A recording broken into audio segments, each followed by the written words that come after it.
Push push hard Yuva, just one more push and you are there, कहते हुए midwife ने 16 वर्षीय युवा को पुचकारते हुए हिम्मत बंधाया। पास खड़ा इयन एक हाथ से उसके माथे पर आए पसीने को टिश्यू से पोंछ रहा था और दूसरे हाथ से उसकी हथेली को सहला रहा था।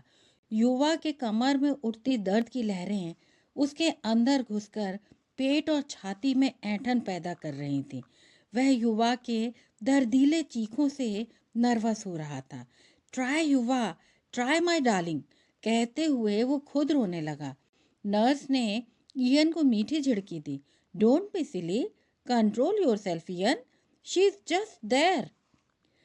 इयन के बाहों पर युवा की पकड़ और सख्त हो गई। उसने अपनी सारी शक्ति बटोरते हुए आंखें बंद कर एक लंबी सांस खींची और पेट के निचले हिस्से तथा दोनों टांगों के बीच जोरों का एक अंतिम धक्का मारा और अचानक भयंकर चीख के साथ दर्द से हुंकारता उसका बदन तनाव मुक्त हो गया। कॉन्ग्रेचुलेशंस युवा, तुमने एक बेहद खूबसूरत बच्चे को जन्म दिया है, कहते हुए नर्स ने उसकी खुली छाती पर बच्चे को लिटा दिया। मेरा बच्चा, ओ मेरा बच्चा, कहते हुए उसने बच्चे के बदन की ऊष्मा को अपने अंदर आंखें बंद कर समोया। कैसी कोमल और सुनहरी त्वचा है मेरे आर्यन की। Welcome into our world Aryan, कहते हुए युवा ने अपने 17 वर्षीय बॉयफ्रेंड इयन की ओर देखा। A perfect baby, isn't he? Red lips, lovely cheeks and masses of black hair. We are parents now, Ian. Yes, you are. Our baby is a perfect baby. पर क्या मैं आर्यन को गोद में ले सकता हूँ? खुशी से इयन की आंखें छलछला आई थीं। युवा ने एहतियात से पोटली में लिपटे आर्यन को उठाकर इयन के आतुर बाहों में डालते हुए उसके उत्फुल्ल उत्सुक चेहरे को देखा।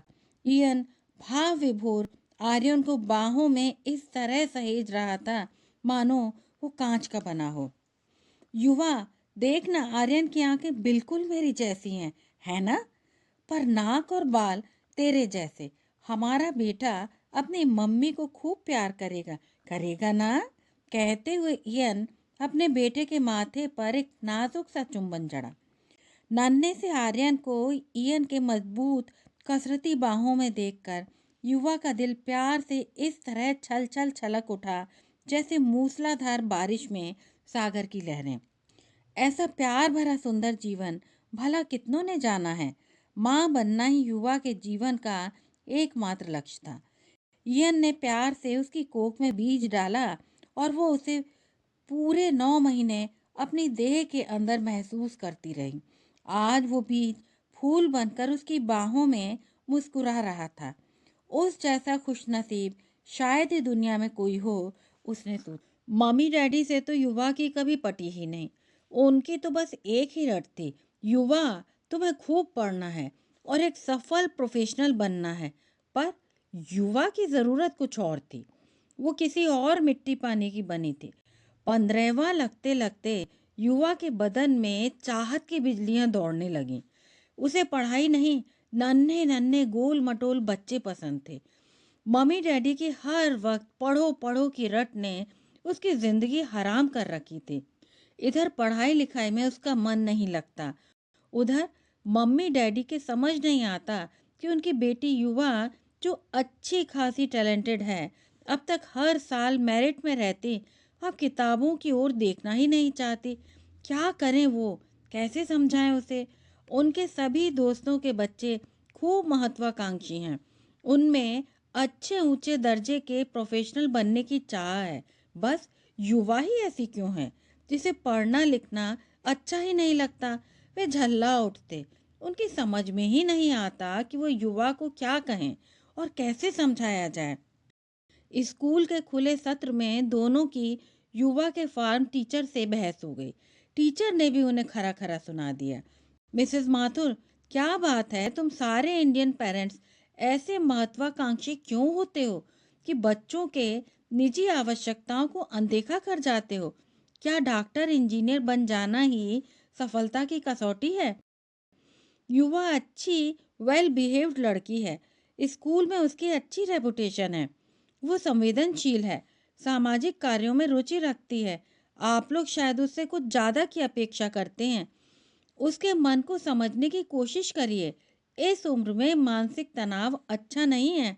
बच्चे विद्रोही हो जाते हैं। घर आकर मीरा माथुर देर तक बड़बड़ाती रहीं। पता नहीं ये अंग्रेज टीचर्स कैसे हैं, बच्चों में महत्वाकांक्षा तो पैदा ही नहीं करते। अरे पढ़ेगी लिखेगी नहीं तो क्या हम माथुरों की नाक कटाएंगे? सही बात तो ये थी कि युवा को ज्यादा पढ़ने लिखने की चाह ही नहीं थी। वो इतना जरूर पढ़ लेती थी कि उसे पास मार्क्स मिल जाएं। ज्यादा पढ़ लिख कर उसे नौकरी तो करनी नहीं थी। उसे तो घर गृहस्थी के कामों में आनंद आता। अपनी तरफ से वह मम्मी डैडी को खुश रखने की पूरी कोशिश करती। घर के सारे काम वो मम्मी डैडी के घर आने से पहले ही करके रखती, जबकि उसके उम्र की लड़कियां घर के कामों में हाथ तक नहीं लगाती थीं। खाना तो वो मम्मी से कहीं अच्छा बनाने लगी थी। परिवार के सभी मित्र उसकी तारीफ करते, पर मम्मी डैडी का पारा तो हमेशा ही चढ़ा रहता। रोज रोज की डांट टपट से अब युवा उद्दंड और विद्रोही होती जा रही थी। कई बार तो गुस्से में आकर मम्मी ने किशोरी युवा के बाल खींचते हुए उसे दो चार चांटे भी जड़ दिए, पर युवा पर कोई असर ही नहीं पड़ा। उसे पढ़ाई नहीं करनी है तो नहीं करनी है। देखना, ये लड़की भाड़ झोंकेगी भाड़। पता नहीं हरामजादी किन नक्षत्रों में पैदा हुई है। माँ बेटी में खूब तुर्की बतुर्की होती, अंत में मम्मी उसके बाल छोड़कर अपने बाल नोचने लगती और युवा गर्दन झटकती, पैर पटकती, धड़ धड़ सीढ़ियां चढ़ती, अपने कमरे में घुसकर दरवाजे को पैर से ठोक कर मारती, धड़ से उसे बंद कर देती। फिर तो माँ बेटी में हफ्तों बात नहीं होती। हर बार डैडी मुंह में चुरुट दबाए भारी कदमों से सीढ़ियां चढ़ते हुए ऊपर आते और खकार कर गला साफ करते हुए कहते, देख युवा, तू हर रोज अपनी मम्मी को अपसेट कर देती है। इससे सिर्फ उसके काम पर ही असर नहीं पड़ रहा है, हमारे संबंधों पर भी असर पड़ रहा है। कितनी रातें हम तेरी चिंता में सो नहीं पाते हैं। कहते कहते वे कुछ सोच में पड़ जाते, फिर कहते, आखिर तुझे पढ़ाई से इतना बैर क्यों है युवा? कुछ भी हो, डिग्री तक पढ़ाई तो तुझे करना ही है। सुन, हमारे यहाँ एक कहावत है, कायस का बच्चा पढ़ा भला या मरा भला। तू कहे तो तेरे लिए कोई ट्यूटर लगा देते हैं। 15 वर्ष की युवा ने अभी हाई स्कूल भी नहीं किया था और माथुर साहब डिग्री की बातें करने लगे थे। युवा ने अंदर से चीखते हुए कहा, I don't want to study. Why don't you get me married? I want to make my own family. What? कौन करेगा तुझसे शादी? क्या क्वालिफिकेशन है तेरे पास? युवा, अभी तुम बच्ची हो, तुम्हें मन लगाकर अच्छी तरह पढ़ाई करनी चाहिए, डैडी ने कहा। अपनी शक्ल भी आईने में देख लिया कर युवा। सांवली लड़की वैसे ही हमारे समाज में उपेक्षित है। अगर पढ़ाई नहीं करेगी तो तुझ पर कौन अच्छा लड़का मिलेगा, खाक मिलेगा। मम्मी ने ताना मारा। मीरा की सहेलियां युवा की तारीफ करते नहीं थकती, क्योंकि उनके बच्चे घर के कामों को हाथ नहीं लगाते। युवा की जरूरतें माथुर दंपत्ति की समझ में ही नहीं आती। वे युवा के सहज गुणों को महत्व न देकर हर वक्त उसके एकेडमिक अचीवमेंट को लेकर परेशान रहते। युवा को घर गृहस्थी बच्चे कच्चे अच्छे लगते। वो अक्सर मम्मी डैडी की अनुपस्थिति में पास पड़ोस के नन्हे मुन्ने बच्चों को घर उठा लाती और घंटों उनसे खेलती रहती। सुमी के बच्चे जय की बेबी सिटिंग तो जाने उसने कितनी बार बिना पैसों के किया। वो जब जय को नहलाती धुलाती, उसकी नैपी बदलती, तो उसका मन करता कि वो भी एक बच्चा पैदा करे। बच्चे की सोच कर ही उसके मन में बदन में फुरहरी उठने लगती। जून का अंतिम सप्ताह और हाफ टर्म की छुट्टियां, गुलाब और कमीलिया की झाड़ियां फूलों से लदी हुई थी। युवा गद्दीदार झूले पर बैठी दाने चुगती लंबी पूंछों वाले ब्लैक बर्ड के जोड़े को निहार रही थी। दोनों साथ साथ फुदकते हुए एक दूसरे पर चढ़ उतर रहे थे। युवा का किशोर मन चुलबुलाने लगा। दोनों पैरों के बीच गुदगुदी के साथ हॉल्टर नेक के अंदर बंधे यौवन ने कुछ और तकाजा किया। उसने हॉल्टर नेक के फंदे को ढीला कर अपने यौवन को झांका और बाहर लॉन में इयन लॉन मोअर से घास काट रहा था। इयन उसकी ओर आकर्षित है। उसने कई बार उसकी आंखों में अपने लिए चाहत देखी थी। क्यारियों में जरेनियम कतारें खिलखिला रही थी। फिजा में ताजे कटे घास की मादक हवा तैर रही थी। दरवाजा खोलकर युवा थोड़ी देर इयन के हट्टे कट्टे कसरती जॉन ट्रिवाल्टर जैसे बदन को लॉन मो करते देखती रही। लॉन के एक लंबी लाइन को पूरी कर जब सीटी बजाता इयन लॉन मोर को घुमाते हुए पलटा तो युवा को सामने दरवाजे के बीच खड़ा देख मुस्कुराया। हाय युवा, इजंट इट? कहते हुए उसने पसीने से तर अपने सैंडो कट जालीदार टी शर्ट उतार कर लापरवाही से झाड़ी पर फेंक। युवा के किशोर बदन में हजारों बल्ब जलने बुझने लगे। उसने इयन से कहा, I am going to make tea, would you like a cup? Oh yeah Yuva, I need a break, shall I come in? Yep, कहते हुए युवा दरवाजे पर बुझ सी खड़ी रही। इयन अंदर आया तो उसने उसकी बाहों में अपनी बाहें डाल दी। डू यू फैंसी मी युवा? कहते हुए उसने युवा को अपनी बाहों में भरकर उसकी बौराई आंखों में झांका। Yes silly, what else? कहते हुए उसने अपनी बाहें उसके गले में डाल दी। इधर जीन्स के अंदर इयन का कुंवारापन चुलबुलाया तो उधर युवा के हॉल्टर नेक के फंदे ढीले पड़ गए। मेज पर पड़ा मम्मी के दिए होमवर्क का पन्ना ब्रेकफास्ट टेबल पर फड़फड़ाता रहा। किचन में रसल हॉब्स की ऑटोमेटिक टी कैटल उबलकर भाप छोड़ती हुई धीरे धीरे शिथिल हो गई। युवा के मन की मुराद पूरी हो। इयन इज परफेक्ट, उसने मन ही मन सोचा।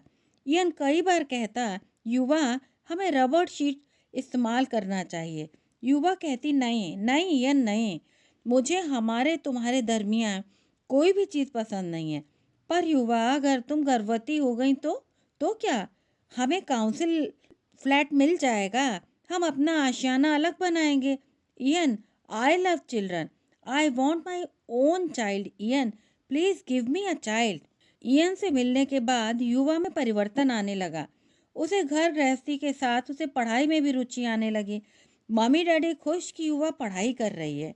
जीसीएससी का रिजल्ट आया, युवा के 7 A ग्रेड। मम्मी डैडी खुश और बहुत खुश। इसी खुशी में मम्मी डैडी ने पार्टी दे डाली। जिस समय लोग माथुर दंपति युवा की सफलता पर बधाई दे रहे थे, युवा ने कांच के ग्लास को चम्मच से बजाते हुए कहा, attention please, I want to make an announcement. Attention please, I want to make an announcement.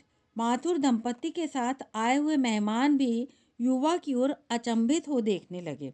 युवा ने लंबी सांस खींची और बोली, I am 4 months pregnant and I am going to have a baby in March. उसने अपने पेट पर हाथ रखते हुए कहा, and here is the father of the baby, Ian Mackenzie. Our baby is going to be called Aryan Mathur Mackenzie. कहते हुए उसने गर्व से पार्टी में आए आंटी अंकल और मित्रों की ओर देखा। माथुर दंपति के साथ साथ पार्टी में आई उनकी मित्र मंडली सन्न रह गई। एक हिंदुस्तानी लड़की और उसकी यह हिम्मत कि वह खुद को ही नहीं अपने माँ बाप को भी भरी महफिल में बेइज्जत कर दे। अरे कोई लड़का ऐसा करता तो क्षम्य था, पर लड़की, थू थू। लोग युवा को धिक्कार उठे। जरा सी लड़की, छंद फंद। What, are you in your senses? It's a joke, Meera चीखी। माथुर साहब धम्म से पास में रखी कुर्सी पर बैठ गए। क्या कह रही है ये नासमझ लड़की? पार्टी में आए लोग फुसफुसाएं, बेशर्म, आग लगे ऐसी जवानी को। हिम्मत तो देखो युवा की। मीरा और अजय के सीने पर तो इसने मूंग दल दी थी। बड़ी डींगे मारा करते थे अपने माथुर क्लैन की। अब हो गई ना टिल्ली लिल्ली झर्र। युवा को अपने लोगों से यही आशा थी। उसको पता था सब लोग उसकी खिल्ली उड़ाएंगे, पर उसे खुद अपने निर्णय पर पूरा एतबार था। उसके हमउम्र तो घबरा कर अपनी अपनी मम्मियों के आंचल में घुस गए। सिर्फ कोमिला आंटी उठी और उसे बाहों के घेरे में लेकर बोली, युवा मैं तेरे साथ हूँ। कोमिला के कोई संतान नहीं थी। उन्होंने कहा, युवा, अगर कभी फॉस्टर पेरेंट्स या बेबी सिटर की जरूरत पड़े तो मैं हूं तेरे पास, घबराना मत। आंटी, मैं अपने बच्चे को खुद पालूंगी और उसकी हर जरूरत को पहचानूंगी। उसने भर आए गले से कहा, हमें काउंसिल फ्लैट मिल गया है और हम अब उसमें मूव कर जाएंगे। मैं खुश हूँ, मुझे मेरे बच्चे के आने का इंतजार है। और वो इयन का हाथ पकड़कर सुबकती हुई बाहर चली गई। मीरा सिर पर हाथ धरे देर तक बैठी रही।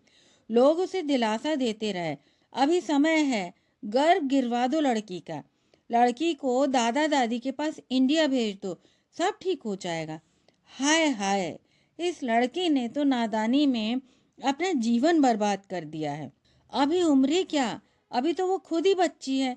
क्या मीरा, तुम भी लड़की पर कड़ी नजर रखनी चाहिए थी। अरे, मेरी लड़की ऐसा करती तो मैं उसका गला घोंट देती। ये थोड़े दिनों का उबाल है, देखना कुछ ही दिनों में इयन उसे छोड़कर भाग जाएगा। इन हरामी गोरों का कोई एतबार है क्या? आज इसके साथ तो कल उसके साथ। हाय राम, कलयुग है कलयुग। इन अंग्रेजों का कोई मॉरल होता है क्या? यह उन लोगों के वाक्य थे जिनके बच्चों की शादियां हो चुकी थी, जिनके बच्चे अभी कुंवारे थे। वे भगवान से प्रार्थनाएं करते हुए अपनी अपनी खैर मना रहे थे कि उनके बच्चे ऐसे कलमुहे और नालायक नहीं हैं। मीरा अजय अपना सा मुंह लेकर बैठे रहे। उन्हें नहीं पता था लड़की इस हद तक विद्रोह करेगी और भरे समाज में उनकी नाक कटा जाए। धीरे धीरे अजय मीरा को सांत्वना देते हुए लोग अपने अपने घर चले गए। रात को कोई भी नहीं सो सका। सभी इंग्लैंड उसके उन्मुक्त संस्कार विहीन समाज और वेलफेयर सिस्टम को गालियां देते रहे। ईश्वर न करे ऐसा कभी किसी के साथ हो। लड़की ने अपनी जिंदगी तो तबाह की ही, हम सबको भी तबाह कर दिया। अब हम क्या कभी पूरी नींद सो सकेंगे? ऐसी मुंहजोर और निडर लड़की हमने आज तक नहीं देखी। अब इस देश में रहना ठीक नहीं भाई। बोरिया बिस्तर बांधो और वापस चलो। कोई वापस नहीं गया। धीरे धीरे लोग माथुर दंपत्ति के घर हुई घटना को भूलने लगे। जब कभी सुपरमार्केट या शॉपिंग में लोग युवा के बढ़े हुए पेट को देखते तो ताना मारने से नहीं चूकते। युवा, देखना, जल्दी ही तुझे अपनी गलती का एहसास हो जाएगा। और वे युवा को हिकारत की दृष्टि से देखते हुए चले जाते। तो युवा को दुख होता कि लोग उसके जज्बातों और उसके निर्णय को क्यों नहीं सहजता से लेते। अगर वो अन्य लड़कियों से भिन्न है तो क्या? उसकी आवश्यकता हर तरह से प्राकृतिक है। उसे घर गृहस्थी और बच्चे कच्चे अच्छे लगते हैं। उसे घर के काम करना अच्छा लगता है। दूसरों को बाहर बैंकों और अस्पतालों में अपनी अपनी पसंद है। वो दूसरों के पसंद का काम क्यों करे जब उसे अपनी पसंद मालूम है? इधर तानों तिश्रों के कारण माथुर दंपत्ति का सोसाइटी में उठना बैठना बहुत कम हो गया। उन्होंने समय के साथ समझौता कर लिया। इसके सिवा उनके पास कोई चारा भी तो नहीं था। आखिर युवा उनकी इकलौती बेटी थी। जो कुछ उनका था वो युवा का ही तो था। उन्होंने बहुत चाहा कि युवा घर लौट आए और वे उसका इयन के साथ विवाह करा दें, पर युवा नहीं मानी। वो घर नहीं लौटी। उसने इयन के साथ घर बसा लिया। वो इयन के साथ अपने फ्लैट में आने वाले मेहमान की उत्साह से तैयारी करती रही। इयन के माँ बाप और मीरा उसे सहयोग देना चाहते थे, पर युवा आत्मनिर्भर ही रहना पसंद करती। धीरे धीरे उनकी समझ में आ गया, युवा अपना जीवन अपनी तरह से जीना चाहती है। उसे किसी तरह की इंटरफियरेंस पसंद नहीं है। समय के साथ इयन और युवा का रिश्ता और पक्का होता गया। दोनों एक दूसरे के प्रति प्राकृतिक प्रेम से प्रतिबद्ध थे। इयन युवा का पूरा ख्याल रखता और अपने पिता के साथ प्रति सप्ताह लैंडस्केप गार्डनिंग की ट्रेनिंग लेता। उसके अप्रेंटिसशिप और सोशल सिक्योरिटी से मिला धन युवा जैसी सुघड़ गृहिणी के लिए काफी था। युवा के दिन सोने के, रातें चांदी की। वो खुश थी और बहुत खुश थी। हाँ, जब कभी सुपरमार्केट या शॉपिंग मॉल में उसकी अपने तथाकथित आंटी अंकल मिलते तो उसे देखकर या तो मुंह फिरा लेते या ताना मारते। क्या युवा, तुमने तुमने तो सब कुछ डुबो दिया। ये अंग्रेज ज्यादा दिन साथ नहीं निभाने वाले। युवा कहती, आप लोगों ने कितने अंग्रेजों से संबंध बनाए हैं जो इस तरह की बातें करते हैं। अच्छे बुरे लोग हर समाज में हैं। इयन और उसके माता पिता मेरा पूरा ख्याल रखते हैं। वैसे हम किसी के मोहताज नहीं हैं। We are self sufficient aunty. और आंटियां मुंह बिचकाती हुई आगे बढ़ जाती, मानो वो अछूत हो। तो जरूर उसे अपने भारतीय समाज के खोखलेपन पर वितृष्णा होने लगती। युवा के डिलीवरी के दिन नजदीक आते जा रहे थे। मम्मी डैडी अक्सर युवा का हालचाल लेने आ जाते। युवा भी सोचती, अब मन में मैल रखने से कोई फायदा नहीं। वो भी धीरे धीरे उनके साथ सहज होती जा रही थी। उस दिन जब इयन के गोद में सिर रखकर फायरप्लेस के सामने लेटी उससे चुहल कर रही थी कि कमर में जोरों का दर्द उठा। Ian, phone the ambulance. Aryan wants to come out now. अस्पताल में डिलीवरी बेड पर उठंग बैठी युवा अपनी पूरी ताकत लगा रही थी। बच्चे का सिर पेल्विस बोन पर अटका रहा। नर्स ने एक बार फिर युवा को पुचकारा और कहा, कहानी यहीं तक। आपने अभी इंग्लैंड से उषा राजे सक्सेना की कहानी सुनी, चुनौती। यदि आपको ये कहानी अच्छी लगी हो तो कृपया चैनल को लाइक, शेयर और सब्सक्राइब अवश्य करें।